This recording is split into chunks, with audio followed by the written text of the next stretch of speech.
Fala aí galera, sejam bem-vindos a mais um vídeo aqui do Vício, novamente analisando um episódio de Falcão e o Soldado Invernal, o segundo episódio dessa vez. Eu sou o Murilo Oliveira e tô aqui novamente com o Miguel, que eu já sei que gostou muito do episódio. Gostei bastante. Esse episódio aí foi sensacional mesmo. Foi bom, já Eu começou a acho que definir o tá ritmo, indo numa né? escalada. Tá indo numa escalada muito boa, né, bicho? Porque a gente já teve um episódio que teve muita cena de ação e tudo mais, apesar de, assim, eu acho que o debate é o principal ponto dessa série. E nesse segundo episódio as coisas realmente fluíram muito bem. O episódio já começa muito interessante porque ele já começa pegando o gancho que teve do episódio anterior, né? Que foi a apresentação do novo Capitão América, o John Walker. E o episódio já começa te introduzindo ali quem é esse personagem e quais são os sentimentos dele em carregar esse escudo, em carregar esse manto. Ele é um soldado ali, você vê que ele não é um soldado qualquer. O governo dos Estados Unidos não escolheria um cara qualquer, ele é um cara condecorado, é um cara, enfim, ele é o grande soldado desse século ali nos Estados Unidos. Então foi uma escolha bem específica do governo. Então a gente tem um pouquinho ali de John Walker aceitando esse manto, né? Deixa bem claro que além de ter qualidades físicas, né, e de coragem também, bravura, ele é um cara inteligente, né, no caso. É citado também que ele estudou lá e tal. Também mostra as cenas dele já usando o escudo de forma bem tranquila, tanto que depois na batalha lá a gente vê que ele tem total afinidade já com o escudo, Sim. o que é uma coisa que, por exemplo, a gente vê pelos trailers que o Sam vai ter dificuldade ainda para aprender, né, no caso. É. E a gente vê que o Sam, ele ficou incomodado, né? A gente já tinha visto isso no episódio anterior. O Sam ficou um pouco incomodado de ter entregado o escudo e isso ter acontecido. Mas ele meio que, beleza, eu não quero pensar nisso, vou seguir com o meu trabalho.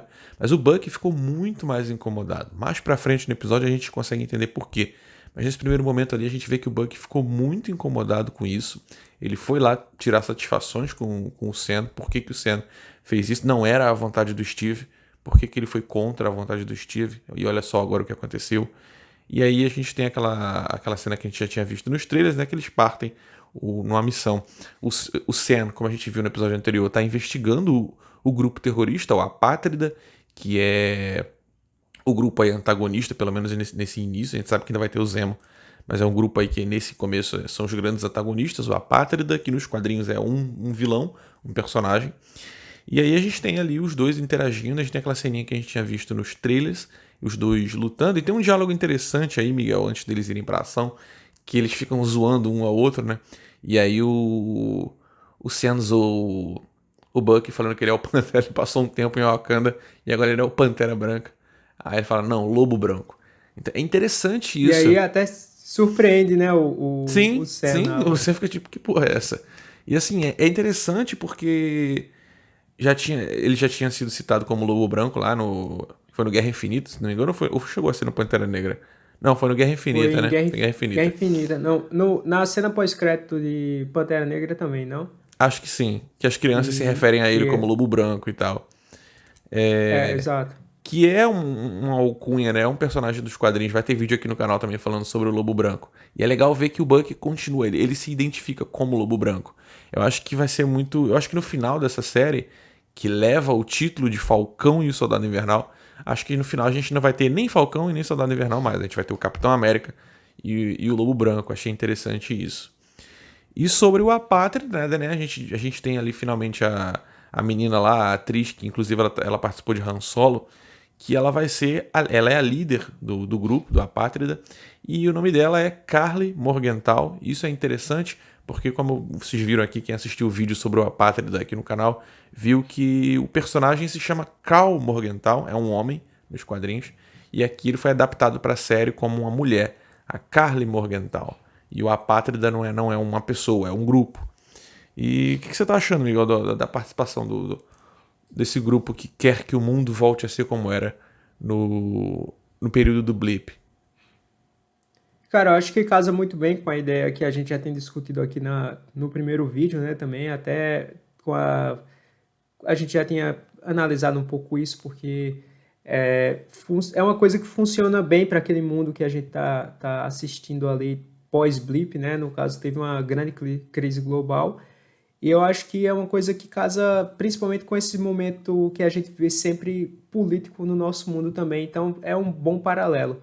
Então, Murilo, me lembra muito também Homem de Ferro 3, porque eles transformaram o Killian, né, no caso, que aparece na HQ Extremes. Tipo, não que não houvesse outros experimentos ali na HQ, mas praticamente a gente só vê o Killian. E aí, depois, no filme Homem de Ferro 3, a gente tem vários daqueles personagens que estão como experiência do Extremes, né, no caso. Inclusive, o Killian no final é outro personagem e tal. E aí, tipo, esse tipo de coisa que a Marvel vem fazendo, eu acho até interessante, até porque eu acho que seria meio estranho se fosse só um personagem. Ainda mais que a gente vai ter o Barão Zemo, né, que agora apareceu no final. Então ele deve ou se contrapor àquele grupo ou tentar encabeçar aquele grupo. Então, eu acho bem interessante que exista realmente mais de um. E ali a gente já teve ali um que caiu, né, no final, depois, quando o grupo estava tentando fugir. Mas o que me chama mais atenção de fato é que existem apoiadores do grupo que acham que eles são lutadores da liberdade, né, no caso, e que eles estão agindo como um grupo de Robin Hood, no caso. Então eles estão ali como se estivessem salvando pessoas por estarem fazendo aquilo, quando é estranho porque, tipo, eles estão lutando por um grupo, por um mundo sem leis, né? Sem fronteiras, sem, sem a questão de pátria e tudo mais. Eu não sei até que ponto isso beneficia umas pessoas mais simples.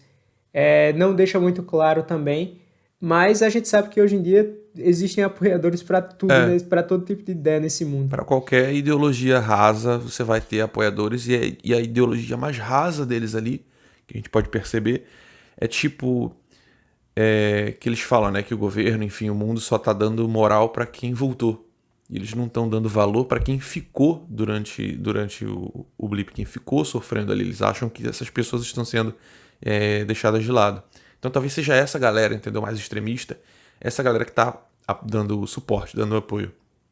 É, E essa cena aí também, esse diálogo também faz um paralelo com aquele outro, né? Que quando o Sam encontra o agente americano, eles vão conversando, ó, a gente tem programas de repatriação, tem pessoas que ficaram desabrigadas, então você entende porque o governo está dando atenção para aquelas pessoas, porque as pessoas voltaram sim, e já não tem mais nada, né? No caso, essas pessoas ficaram sem nada. sim. É interessante isso. Inclusive, eu não esperava que o agente americano aparecesse nessa cena ali já. Agente americano não. Ele é Capitão América ainda. Ele é o Capitão América. Exato, Não é o imaginava que Capitão o América. Capitão América aparecesse ali pra lutar com eles. Foi legal. Você vê uma grande insatisfação do Buck em todo momento. Ele não consegue disfarçar. Ele fica encarando o John Walker depois. E uma coisa interessante dessa cena, cara, que eu gostei bastante, é que a gente teve ali o Lemar Hoskins, né? O Battlestar. Que nos quadrinhos, quando o John Walker assume a alcunha de Capitão América, quando ele se torna o novo Capitão América, ele vem com um Buck. Ele vem com o Lemar Hoskins, ele vem como Buck, ele usa o traje todinho de Buck. Só posteriormente é que ele se torna um herói próprio e tal, e aí ele passa a se chamar Battlestar. Mas inicialmente ele surge como o Buck do Capitão América John Walker. Achei legal a forma como foi feito ali. Curti bastante. Eu gostei bastante, achei surpreendente, como eu falei contigo quando a gente já ligou aqui. Eu não esperava, até porque aquela cena nos trailers aparece, mas nunca tem a presença do John Walker, né, no Uhum. caso. E aí, eu achei, mas eu acho que eu teria achado bem mais engraçado se o cara dissesse, não, eu sou o Buck. Ia ser massa, o Buck ia ficar. O Buck já tava. O O cara, Buck já tava suficientemente puto, mas ele ia ficar muito revoltado. Como assim eu sou o Buck, ele ia velho? ficar, Como eu assim? acho que ele ficou, ué, como, Que papo é esse, irmão? Foi legal, foi legal. É, ou então o cara dissesse alguma coisa, eu achei bacana mesmo. Mas assim, mais legal do que o Battlestar, já foi interessante, foi legal. Foi a aparição do Isaiah Bradley, né? Que nos quadrinhos Pra quem não conhece o personagem, vai ter um vídeo aqui no canal sobre ele também. É um personagem que ele fez parte ali dos primeiros testes do soro do super soldado e foi o primeiro Capitão América negro. Então o Isaiah Bradley é um personagem que não é só da série não, ele tem um background muito importante nos quadrinhos, né, Miguel? Sim, então, tem um HQ de 2003, né, no caso, que é é, Truth, Red, White and Blue, no caso, Truth, Red, White and Blue. Ela é escrita por Robert Morales. Ela até em várias listas que tem para ler quadrinhos antes de Capitão América e Soldado Invernal lá fora, essa HQ é bastante indicada. Eu tava até dando uma olhada ontem, no caso, até achei coincidência, assim, coincidência não, mas porque tipo já, o show já estava escrito, mas para mim foi uma coincidência porque eu tava lendo sobre isso, sobre essa HQ ontem.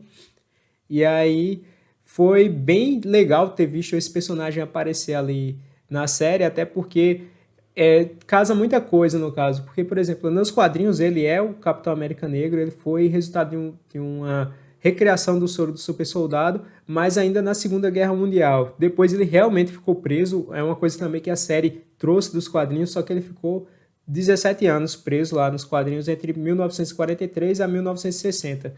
E aí, tipo, o Capitão América chega a conhecer ele, só que um problema que tem ali do Bradley é que o soro que ele tomou traz vários efeitos colaterais, no caso. Ele vai tendo praticamente uma doença de Alzheimer. E aí, quando o Capitão América encontra ele já no futuro, né, ele tá praticamente uma criança. Então, a gente não vê ali se ele tem algum tipo de sequela, né, no caso, de fato, mas a gente vê que ele mantém a super força e eu achei bem bacana que eles tenham trazido esse Capitão América negro para lá, para a série, porque tipo também é importante porque nos quadrinhos ele é praticamente uma lenda para os outros personagens negros do universo Marvel. Inclusive nos quadrinhos ele recebe visita de Mandela e tudo mais, que é um grande nome, né, para os negros no nosso mundo. Então, tipo, não só para os negros, mas para todo mundo, né? Mas principalmente para os negros, porque é uma pessoa que ganhou muito destaque. E aí, eu achei bacana. E você aí? Não, gostei muito e também porque a série, né, ela vai tratar sobre isso, vai tratar sobre um homem negro se tornando o novo Capitão América.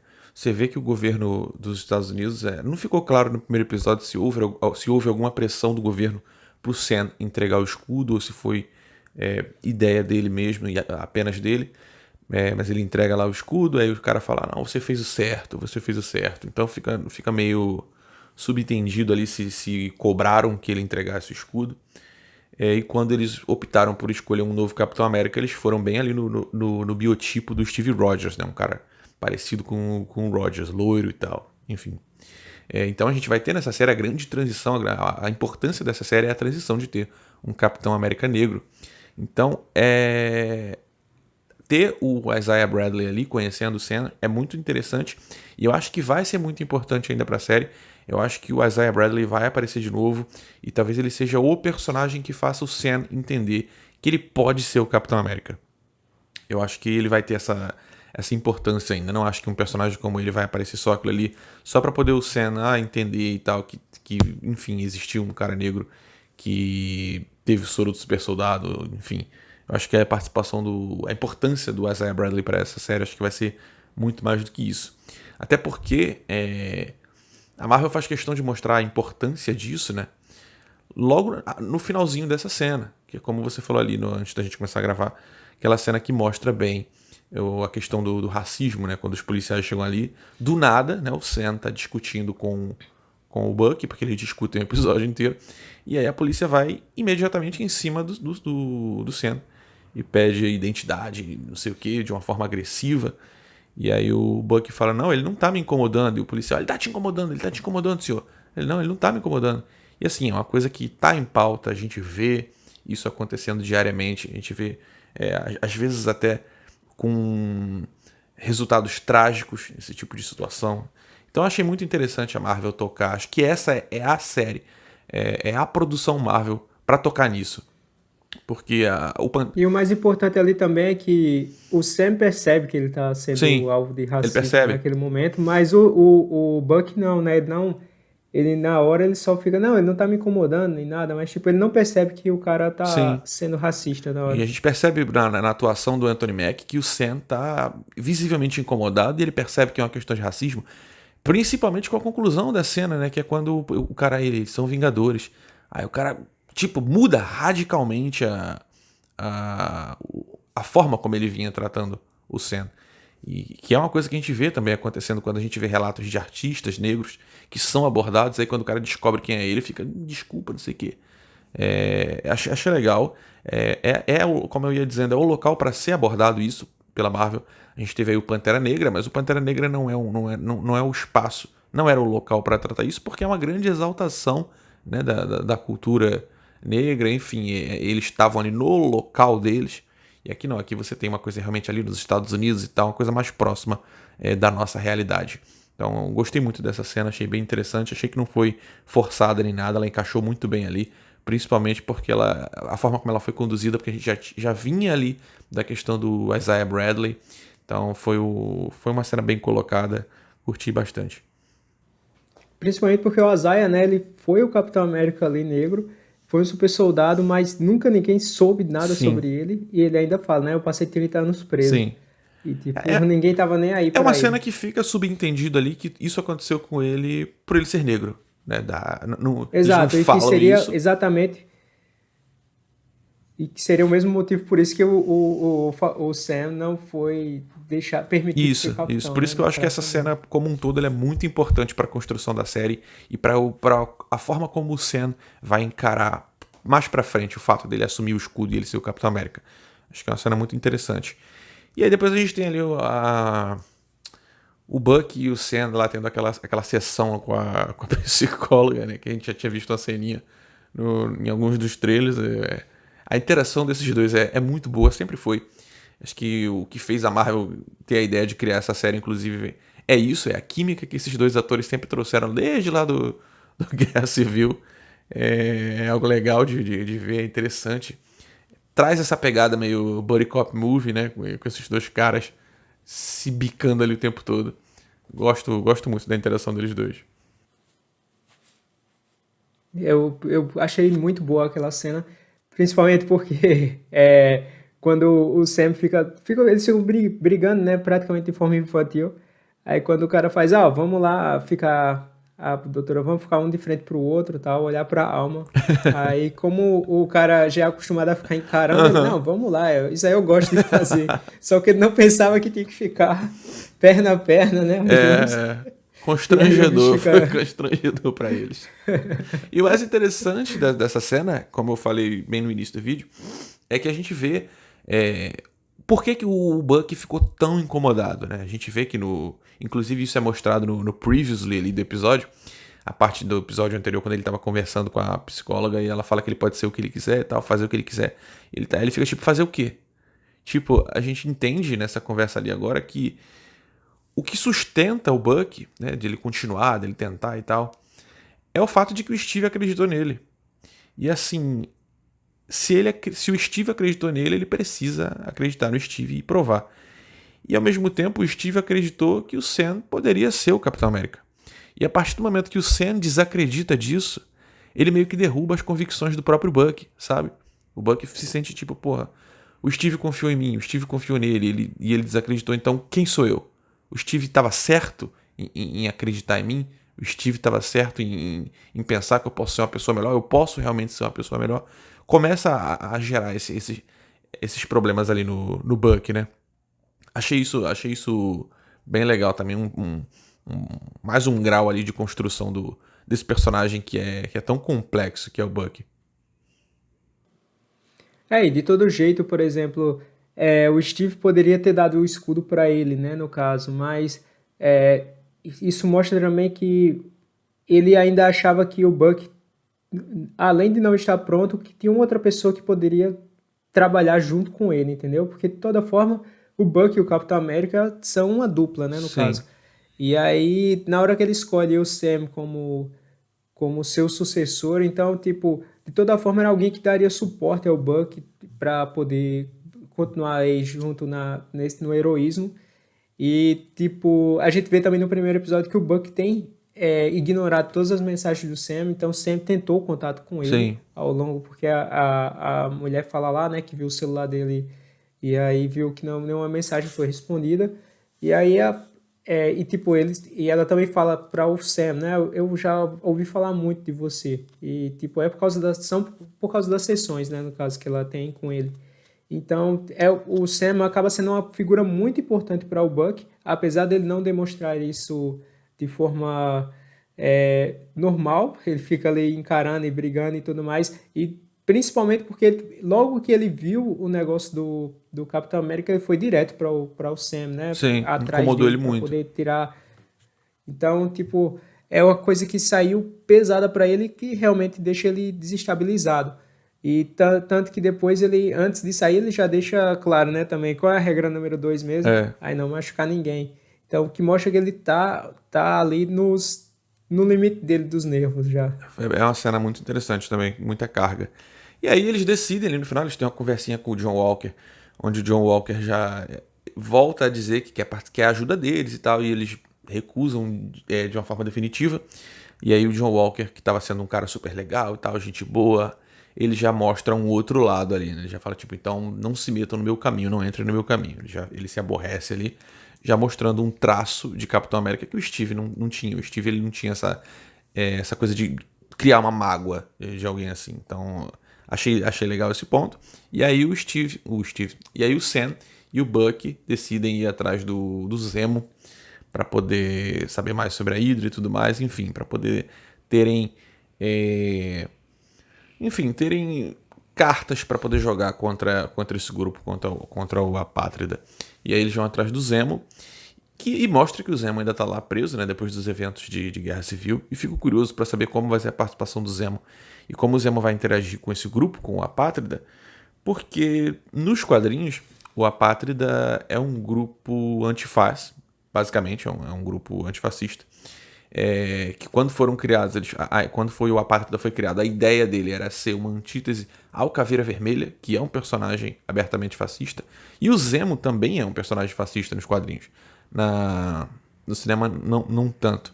Mas eu fico curioso de como vai ser essa questão, né? Porque no cinema, nessa série, eles acabam tendo ideias um pouco parecidas, porque o Apátrida quer unificar o mundo sem fronteiras, o mundo como era no período do Blip.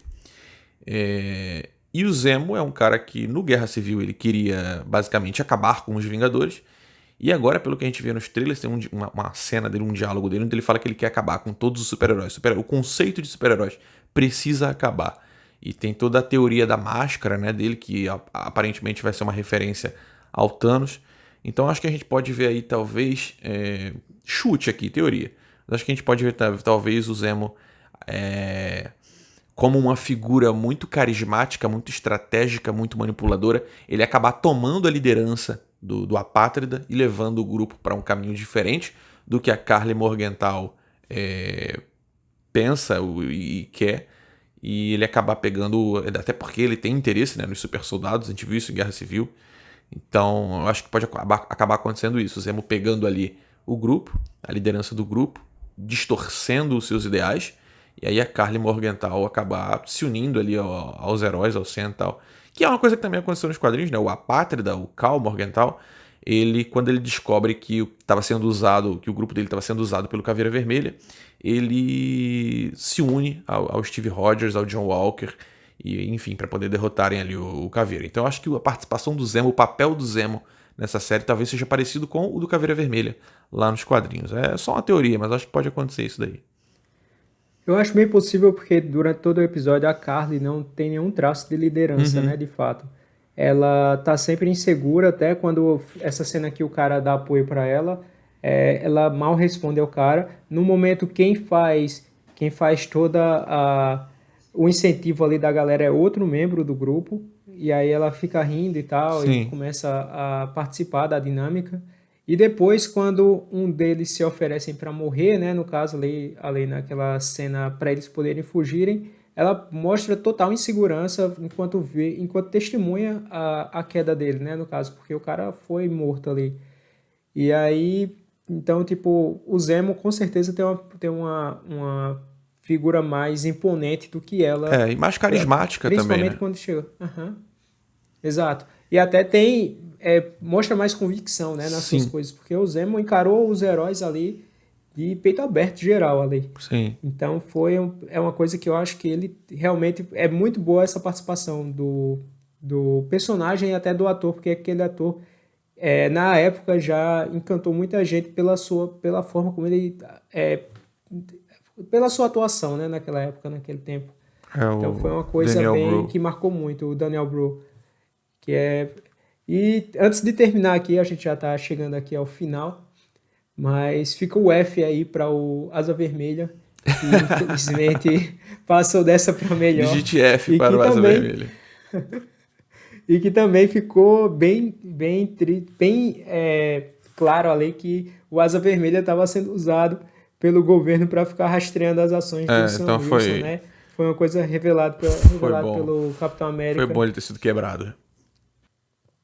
No caso foi melhor para o Sam.